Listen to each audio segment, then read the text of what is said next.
Very good. Okay, so why don't we go ahead and get started? What I'm going to do today is we're going to start with kind of a brief PowerPoint presentation, only a few slides. I don't like to spend a lot of time in PowerPoint. I'd rather get right into the product, which we're going to do soon. But just to kind of set things up, I just want to talk a little bit about what you're going to be seeing today, and also, briefly about AvidXchange and the relationship and partnership that we have with Action. As was already mentioned, we have a long-standing relationship with Action Associates. We have a number of clients that are using our products. We have our TimberScan for Sage 300 CRE, in which we have many clients, and also our TimberScan Titanium for Sage 100 Contractor, where we have many clients that we share in common. So, obviously, if you need any references or anything like that, certainly everyone at Action can provide that information for you. So with regard to AvidXchange, the company was launched in 2000. We have over 1,600 employees in 7 offices. I think it's important just to note that it's over $180 billion in spend under management in 2021. We have what's called the AvidPay network, in which we have over 825,000 suppliers or vendors that are paid through that network. So we're doing more than just the whole AP workflow process, which kind of brings me to the next slide, which is what we're going to be covering today, which is our purchase to pay TimberScan Titanium solution. So the end in mind for purchase to pay is to have one place to retrieve all of your information around an invoice. And with that, what that means is really kind of a 7-step process. And those 7 steps include: what did we purchase? What did we receive? What were we billed? Who approved the billing? How was it costed? What is the payment? And also, how was it paid? So what we're going to talk about today, and what I'm going to cover, are all of these steps that I just mentioned. So we're going to talk about the fact that when an invoice arrives at your door, how can we take that invoice and compare it against what we purchased? What did we receive? So now we're talking about, kind of doing that, well, almost, if you would want to refer to as a 3-way match. We purchased, we received, and now what were we invoiced? So we're able to take that information and we can compare and contrast all of that. And then we move on to how that invoice was coded and who approved it. So now we're talking about transitioning from what happens initially in accounting to what's happening on the approval end. It could be project management, what have you. But once that coding process is done and the invoice is approved, then the invoice gets sent on to Sage 100. And in Sage 100, everything is updated to the point where we could actually start to execute a payment. What TimberScan Titanium also allows is that we can manage the payment process, meaning that when we're talking about, what is the payment status? Was the vendor paid? And if so, how are they paid? And there are a number of options which I'm going to talk about once we get into the application a little bit further. But before I go into the application, just one more slide that I wanted to cover. And it really kind of addresses what I was just referring to a minute ago with respect to purchase to pay. So what we're going to talk about, what I'm going to cover are the steps that you see here. These 6 items. We're going to start at the point where an invoice arrives at your door. Regardless of how you receive the invoice, we'll talk about how we get the invoices into the application initially. Once they come in, they're going to go to what we call initial data entry. That means that we're going to put them into the AP entry queue in Titanium, and they're going to be processed there. We do have tools like optical character recognition that allows us to be able to capture information from the invoice and populate the AP invoice entry grid automatically. Once the invoice is initially entered, it gets sent off to the approvers. We have very flexible workflow rules that can allow for multiple approvers, thresholds on invoices greater than a certain dollar amount. All of those things apply to the approval process. The approvers are going to go through, they're going to approve the invoices. This final review step is something that is, I'll call it optional, but I think most of our clients deploy this. And it's really designed from the standpoint of, we've got approvers. Let's say a project manager or project managers are out approving invoices. I think a lot of times accounting wants to take that one final look at the invoice just to make sure everything's been coded properly before we then send it to update to Sage 100 Contractor. Once it's been updated, we not only send over the invoice data, but we also send over an electronic packet that includes the invoice image and any supporting documents. And then once we are ready to execute payments, we're still going to start that process in Sage 100 Contractor, but then we're able to manage that payment process through TimberScan Titanium. Now, does that mean you have to that you have to use the pay network that's embedded pay built into Titanium for making all of your payments? No. But it does give you the flexibility of being able to process at least some of your payments through Titanium to automate that process and not require that you have to print checks for every single vendor and then put those checks into envelopes and mail them out. So I'm going to go through these 6 steps. That's basically what we're going to cover as I get into the application. With that, what I'm going to do is break out of the PowerPoint and we're going to go into Titanium now. Okay, so I've already logged in and I'm going to start here. I may have, it's been idle for a little while and we do have a timeout that probably that ends after 15 minutes. So I may have gotten timed out. I'm just going to quickly try to go in here, but I'm going to start showing you the Titanium application just kind of from a high level. So I've logged into the system. You see here over on the side panel, these are all of my various menu items and then the sub menus below them. So if I want to go into data entry, whatever I want to do in data entry, you see that that's all here. So it's all built on the side panel view. We do have dashboards, which I'm going to talk about in a second. This is a browser-based application. So it's all run in a browser, just a very easy, very user-friendly, and I think a very easy user interface to be able to adapt to. Now, with regard to the dashboard, the purpose of the dashboard on the outset is to be able to see where we stand with certain invoices at any given time. And you notice some of the criteria that I'm able to see. So as I start to kind of work my way down here, I'm seeing we have 99 outstanding invoices. Here's the total dollar amount. One of them's on hold. And here's the total that's overdue. Obviously, you can see my sample data here that I need to get some of these invoices processed and paid. But as we start to work our way down through some of the widgets here, you notice how as I hover the mouse on the pie chart, it's showing me, for example, who the vendor is and the total dollar amount that's outstanding for that vendor. Can do the same thing by job. Or I can do this by right down to the cost code level if I want to, or who it's assigned to. We can go further down and say, okay, based on the workflows, or even some more details as we get further down. What's also nice about the dashboard is that it provides me with the flexibility where let's say I'm logged in as an administrator, where I can see everybody. But what I'm also able to do not only is to see this at kind of the top level, but then I can start to drill in and I can look at a particular person and see how many outstanding invoices they have. My apologies, as I mentioned, I thought I got logged out here, so we'll just go jump back in real quick. Okay, so once again, we'll just go and we'll focus in on a particular person. And now you see I'm looking at Sandra's outstanding invoices. She has 3 of them. Here's the total dollar amount for her. And then, of course, I can focus in and see here are the vendors that that she's responsible for, the jobs that she's working on, the cost codes, and so on and so forth. So it gives you that flexibility of let's look at this from the highest level, and then also let's drill in and let's start to look at individuals if we need to.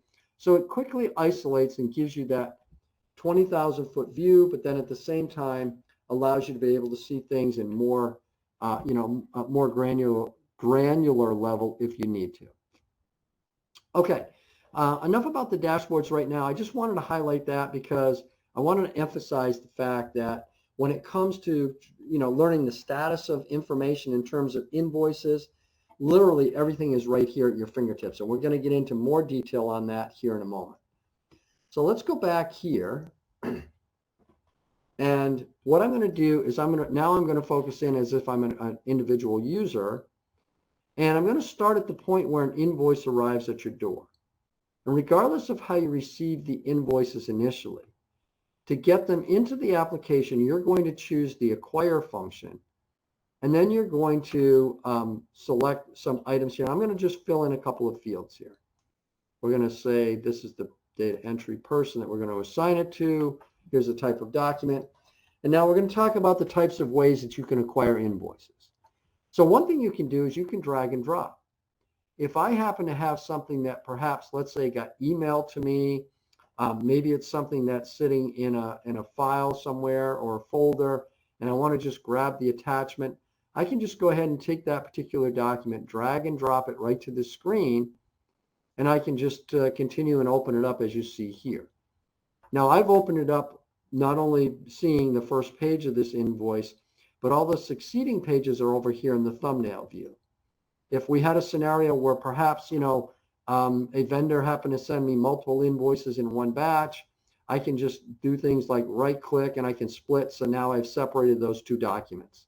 So now this is invoice 1 and this is invoice 2. You have all of your annotation controls here at the top. If I want to make the invoice larger or smaller on the screen, I can do those types of things. I can put annotations on if I need to. I can delete pages as we go. But basically what I'm doing is I'm pulling these invoices into view, and then once they're in view, when I hit the acquire button, those invoices are going to go to my AP invoice entry queue. So drag and drop is one option.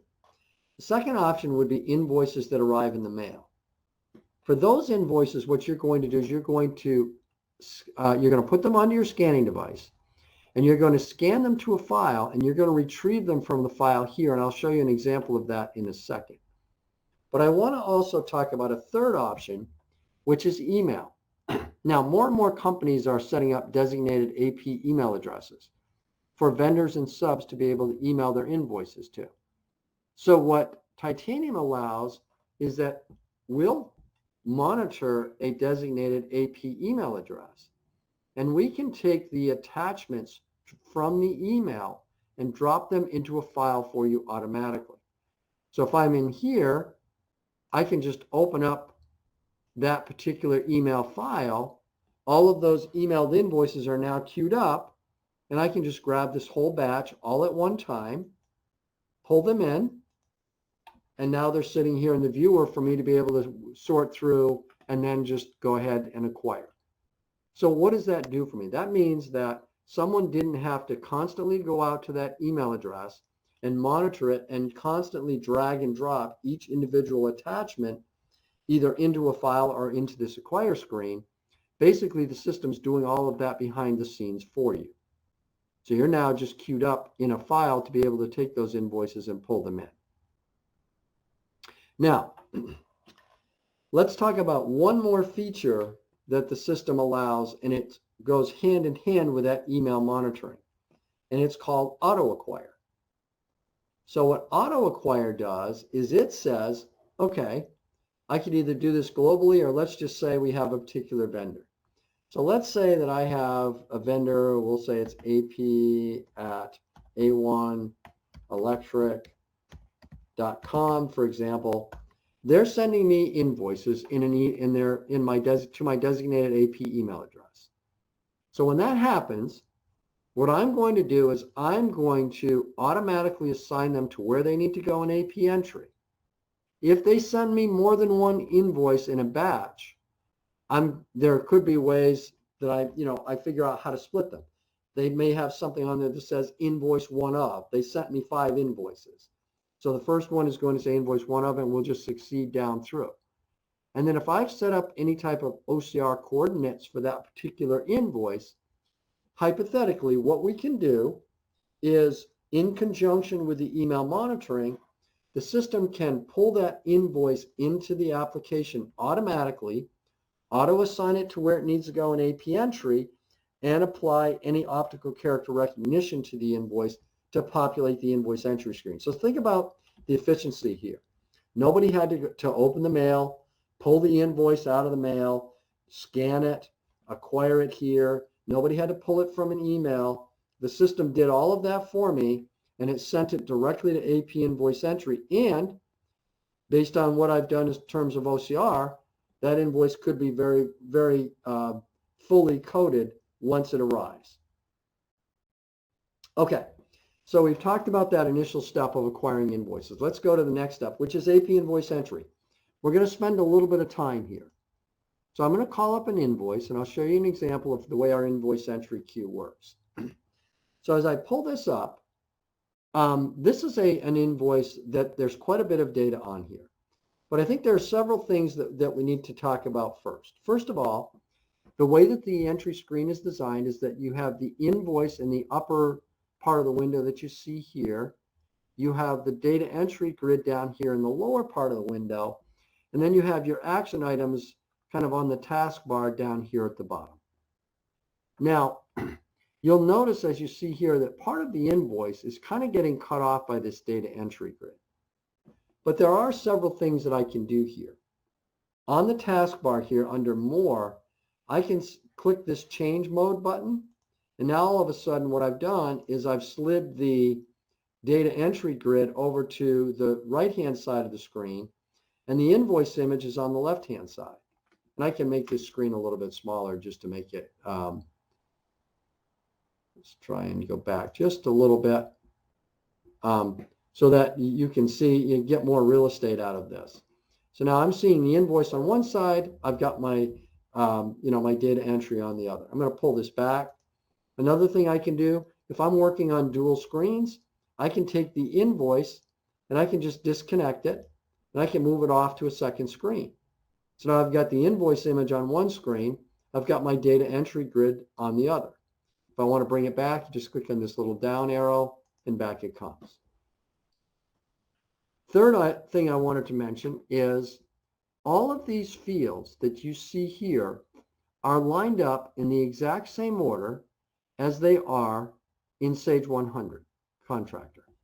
So basically what we did when we integrated Titanium to Sage 100 Contractor is we basically replicate the AP invoice entry screen and pull all of those fields into the entry screen over here. Now, why do we do that? Because we wanted this to be a common AP entry experience. We didn't want for you to be able to have to learn a brand new AP entry process when you're entering invoices in our system. We want it to be common to what you're currently doing today. Now, some of the other things that we do are we apply OCR. So you'll notice that some of the fields on this invoice have already been highlighted. And if you look down here on the AP entry screen, they've already been pre-populated.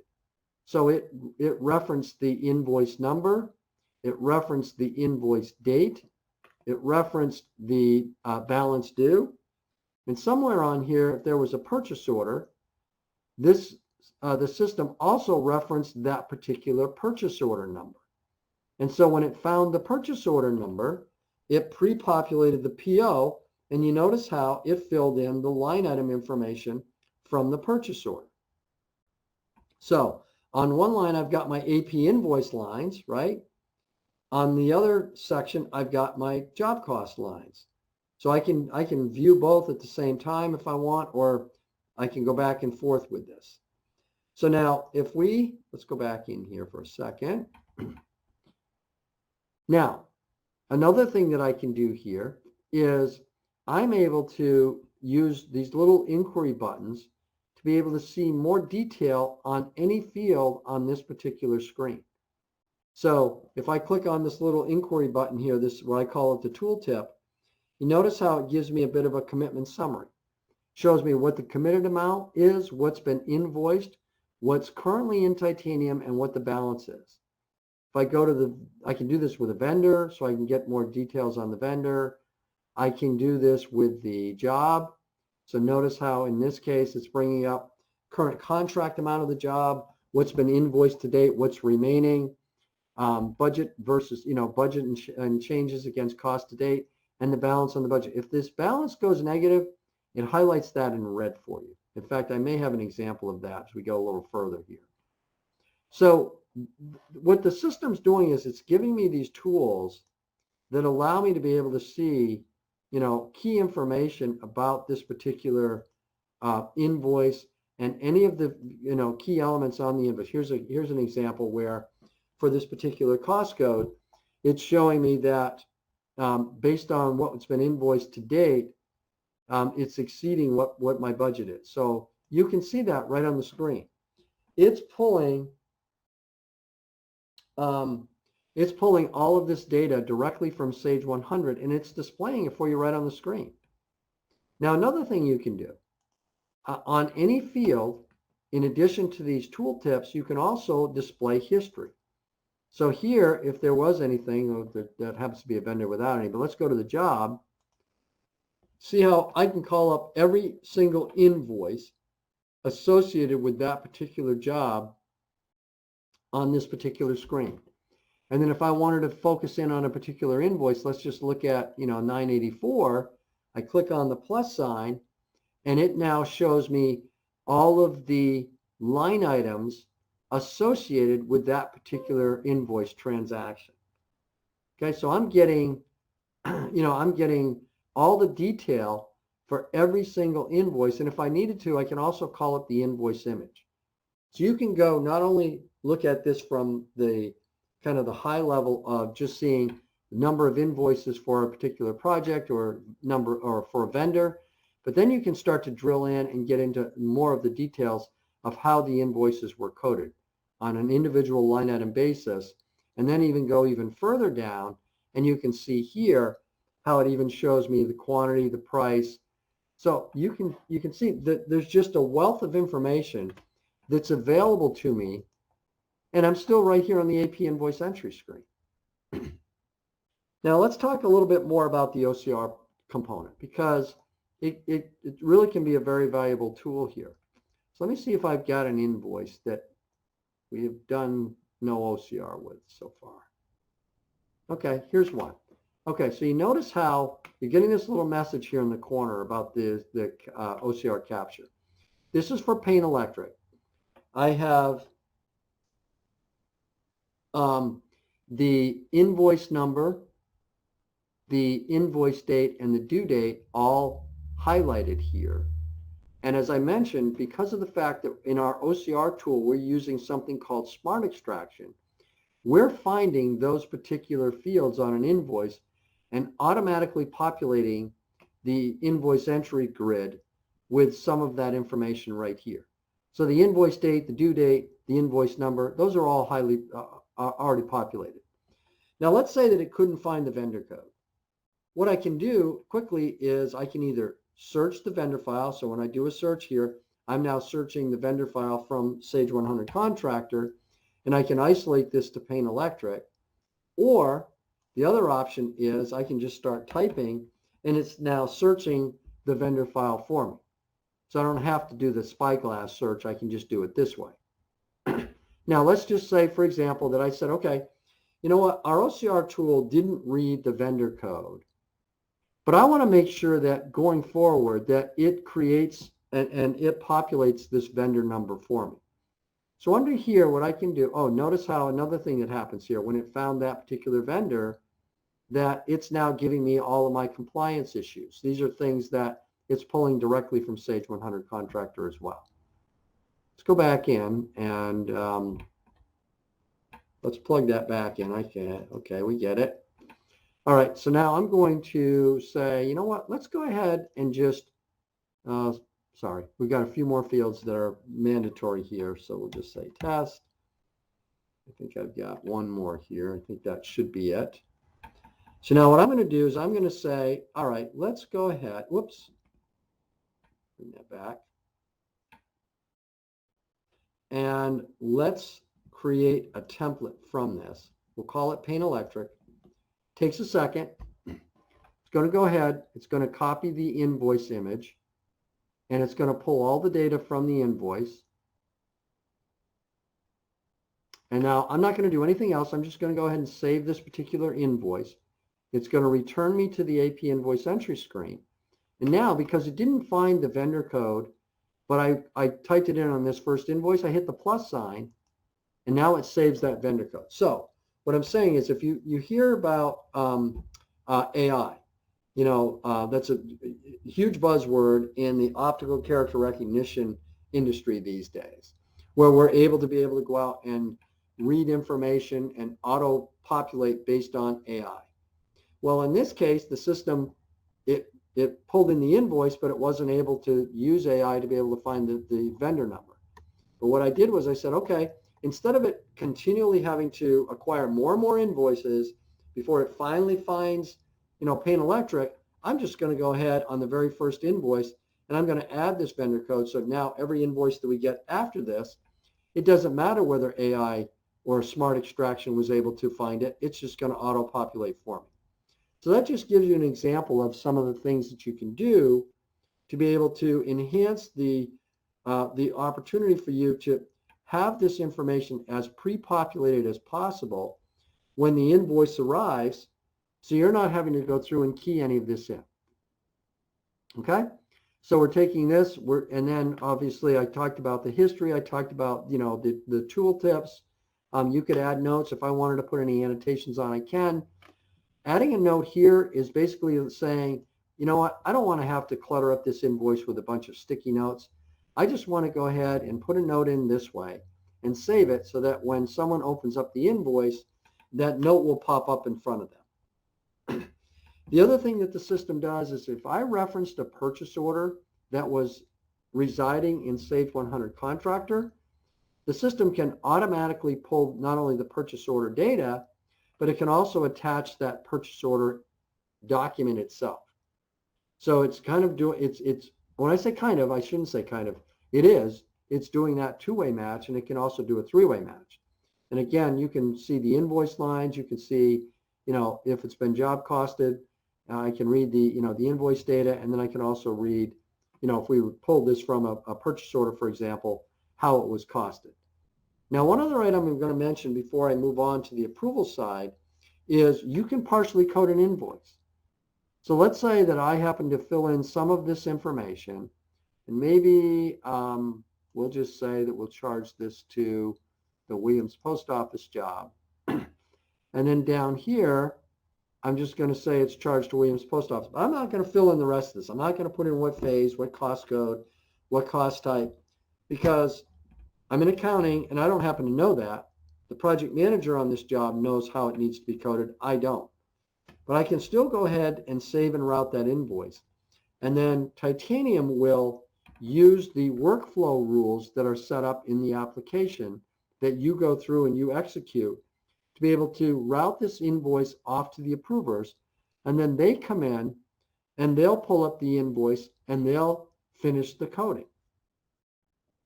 The workflows are very, very elaborate. We give you a lot of ways that you can slice and dice and route invoices to approvers. You can, as I mentioned earlier, you can do things like thresholds, invoices that are greater than a certain dollar amount can be escalated up to another level of approval. All of those things are possible. Now, once it gets to the approver, what they're going to see is their invoices where I brought them up in this kind of card format. As you see here, there are other options. I could change the view so it's more like a grid. And then if we call up an invoice, let's just take this third invoice here. Notice how here's a scenario where it's showing me that there was a note that came up. Somebody said, don't pay this particular invoice. It shows me the invoice again. It shows me how it's, how it's been coded so far. If I needed to make any modifications or add anything, notice how I have the ability to do that. Now, what I can also do here is, let me just go ahead and flip this. And I'm going to change this view for just a second. And the reason I'm going to do that is because I wanted to show you how basically this is a mobilized application. And what I mean by that is I could be in the field. I could be, on my phone, out in the field somewhere. I don't have to necessarily come into the office, pick up my invoices, and start coding and reviewing and approving them in the office. This works on any mobile device. So I'm working from this mobile perspective where I'm seeing the invoice, I'm seeing my coding screen over here. And if I needed to make any changes here, I can go ahead and do so. I can still search. I can still find, my line items. If I needed to go ahead and code this up, I can say what phase, what cost code it's associated with. It still presents me with all of my data for me to be able to go through and code this on the fly from anywhere. So we created this in what we call a responsive user interface in the browser, allowing me to be able to approve and code from anywhere. And I've got all my action items here across the bottom. Let's bring this back up and make it a little bit larger here.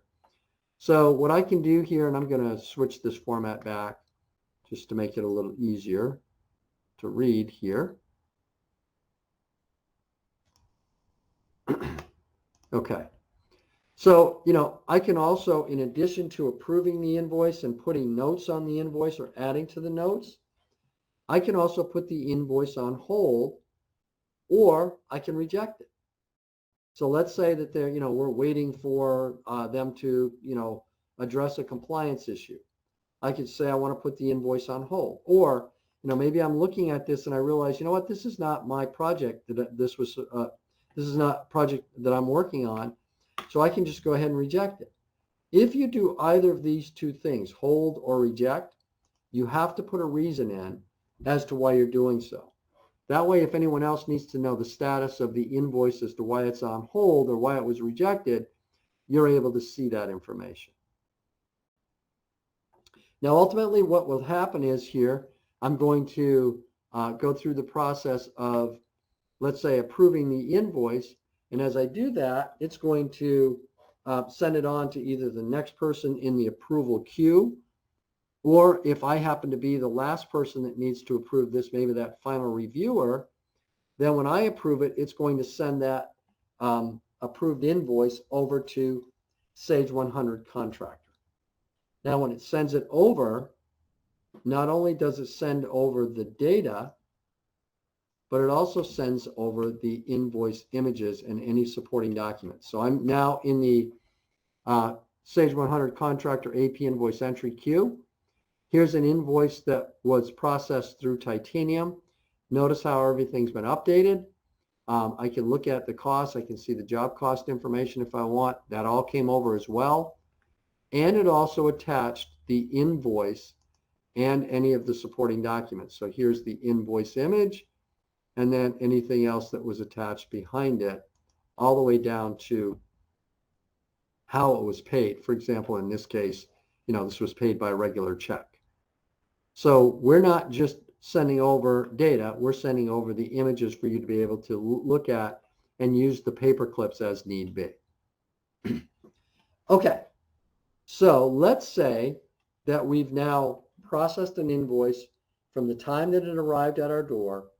We sent it through its workflow and its approval process, and we sent it over to Sage 100 Contractor. Now in here, it's been updated, and let's just say that we wanted to go ahead and execute a payment process. So you're still going to do the same thing that you normally do when you do vendor payments. You're going to select your invoices to pay, but then what we've done is we've built a tool inside your payment process that instead of you sending these checks out to a physical printer, what we can do is it's called Print to Avid. And what it does is it will capture that data and it will send it back to Titanium. So I can now be in Titanium.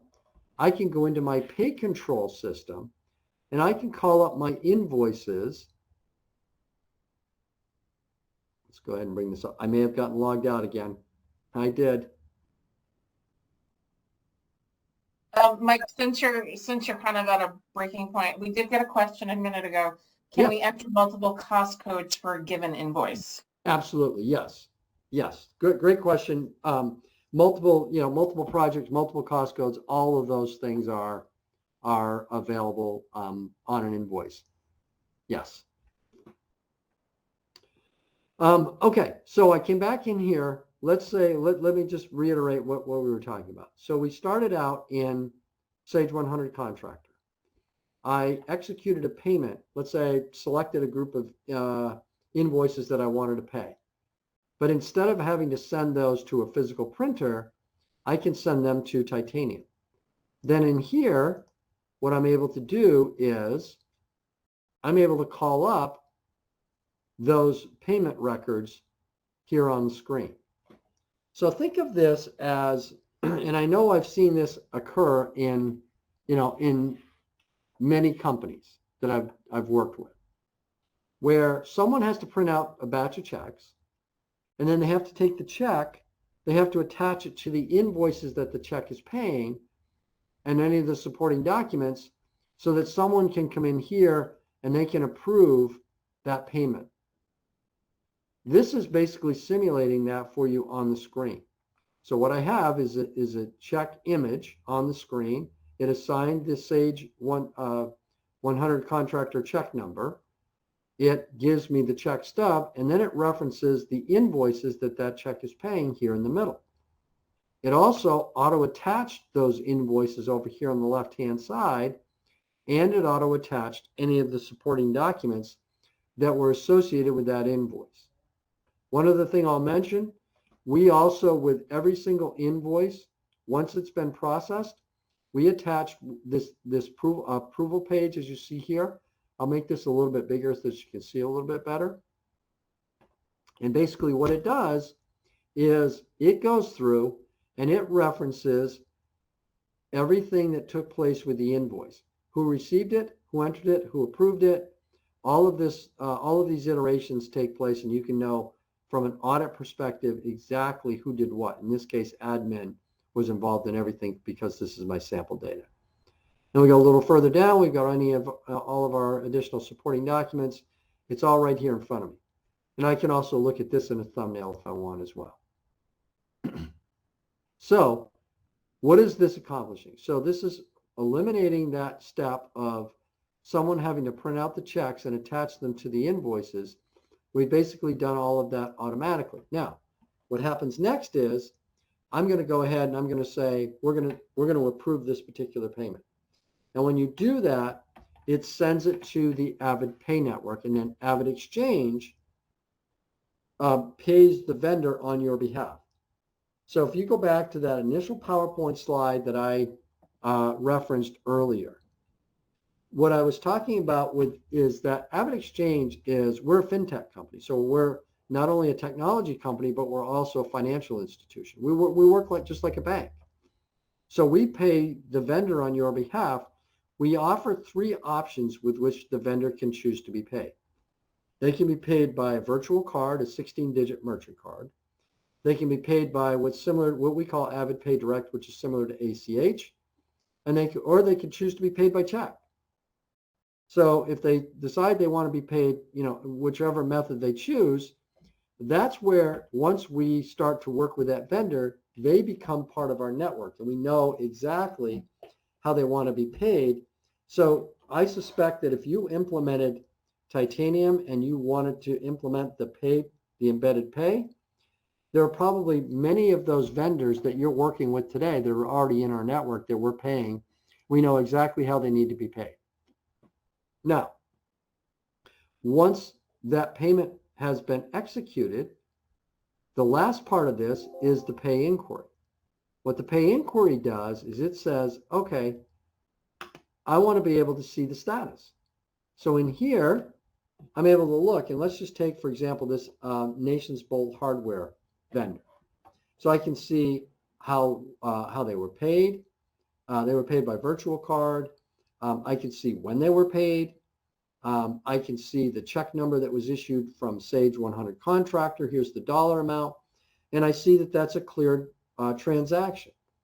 Now, if there was any question and Nations Bolt Hardware contacted us, what I can do is I can produce this proof of payment document. And I can assign this or I can email this to them if need be. This proof of payment document also gets automatically attached to the vendor invoice so that in place of, let's say, an actual check, we're replacing it with the proof of payment. And what I can also do is hit this little plus sign, and it will show me everything that takes place. Think of this as kind of that UPS tracking, where once we've released the funds to the Avid, or the payment to the AvidPay network, then we're able to see when did this actually take place. And I can track everything all along the way as to when we initially initiated that payment to Avid and when it actually got paid and was clear. So you've got all the details. There's no loss of control here. You basically control everything. And I'll mention one other thing. If you don't have this step where someone has to come in here and approve the invoices, like here, like you saw here, that's fine. You can set this up so that someone doesn't have to do this step. It can just automatically go directly to the pay network, and then then Avid will pay your vendor on your behalf. This is just something that we built as a tool to eliminate that step of having to print out checks and attach the check to the invoice and someone having to go through and review all of it. It's available to you right here on the screen. And then the final thing I'll mention is, I think that it's also important, and if we circle back to the beginning when I was looking at the, the dashboard here, that we also have, in addition to the dashboard, we have a series of reports and inquiries. These inquiries are very detailed, but it's all about managing the invoice from start to finish. And you notice all the different options that are available to me when I wanted to create an inquiry. Now, let's say that you had, let's say, a substantiated billing, a time and material or cost plus billing, where you wanted to be able to compile all the backup, AP invoice backup for that, or it's for a loan draw or something like that. So what I can do is I could say, okay, I've built my grid. I've, put in my time period, what job it's associated with or whatever. And now I'm just going to go ahead and I'm going to create a report from this. And I'm going to say, let's just create PDF documents here. And we're going to go ahead, and when we do that, and we're going to attach all of the invoices and anything else that might have been associated with this.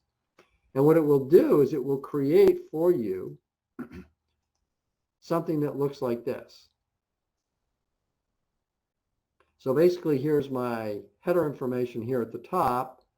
And then as I work my way down, I attached all of my invoices to that particular report. Hand that off to the auditor.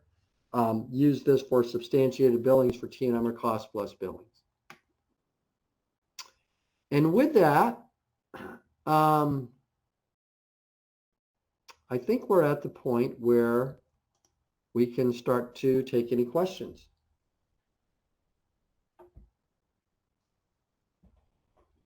So if anyone has any questions, go ahead and enter them into the chat window, and I will moderate the questions as they come in.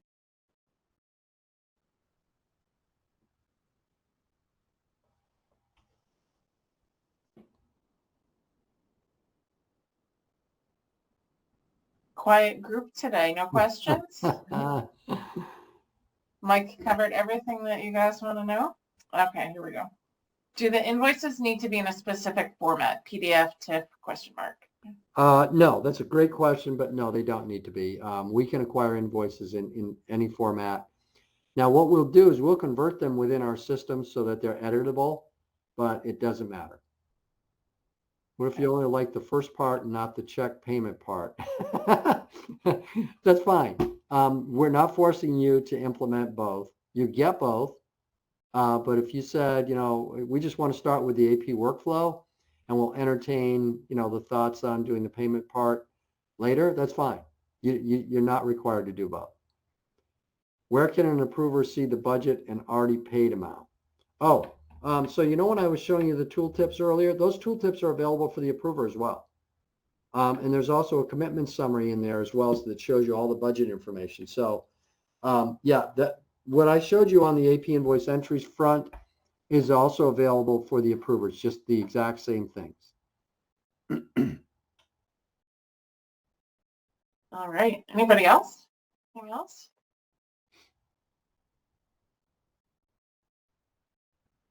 No? Okay. All right. Well, I guess you did a very thorough job today, Mike. I appreciate you joining us and taking time out of your day. Thank you, Amy. Thank you to our customers for taking time out of their day. Oh, we have one more. Let's see.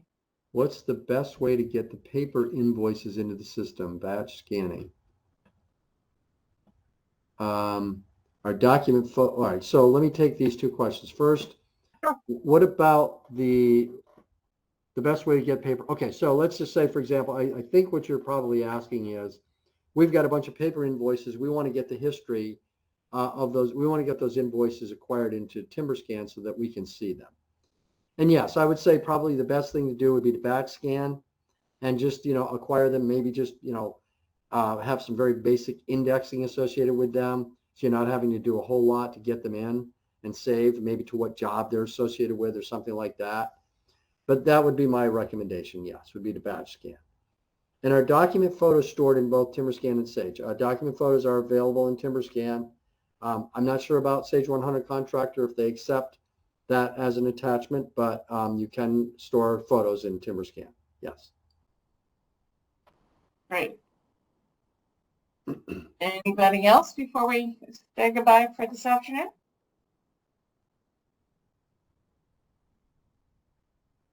Doesn't look like it. So thank you again, everyone, for joining us and taking almost an hour from your hectic days. And I will be sending out the recording most likely tomorrow. It does take a few hours for WebEx to compilate everything. So once I get that ready to go, I will send out an email and I will copy your sales rep so they'll know that you were on the call. And if you have any questions, you can reach out to them regarding TimberScan. Thank you, Amy. You're very welcome. Thank you, everyone. Bye-bye. Bye.